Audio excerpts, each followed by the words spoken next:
کے جو ہم نے 2 پورشن کی بات کی نا، سیکنڈ پورشن جو ہے وہ تو ہم اس کی کبھی ڈیٹیل میں جائیں گے، بٹ جو فرسٹ پارٹ ہے وہ سمجھنا ضروری اس لیے ہے کہ پیرنٹس کیسے محبت کے نام پہ بچوں سے ظلم کرتے ہیں، ایکسپلائٹ کر رہے ہوتے ہیں بچوں کو محبت کے نام پہ. ہاں تم یہ کرو گے تو تمہیں ٹافی ملے گی، ٹھیک ہو گیا.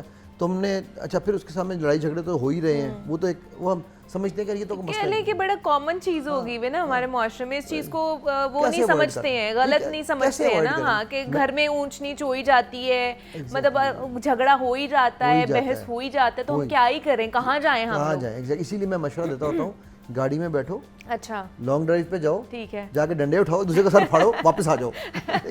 بچوں کے سامنے وہاں کہہ سکو گے نا ایکسیڈنٹ ہو گیا، یہاں تم یہ نہیں کہہ سکتے کہ یہاں پر جو ایکسیڈنٹ کر رہے ہو بڑا خطرناک ہے، وہ ان کی زندگیاں کس طرح تباہ کر رہے ہیں آپ. ایگزیکٹلی. سو پہلی چیز تو یہ ہے کہ ایک چیز یہاں پر یہ سمجھنی چاہیے، ہمارے یہاں پر جوائنٹ فیملیز ہیں زیادہ تر، ٹھیک ہے، وچ از ایکچولی اے بلیسنگ، ٹھیک ہے.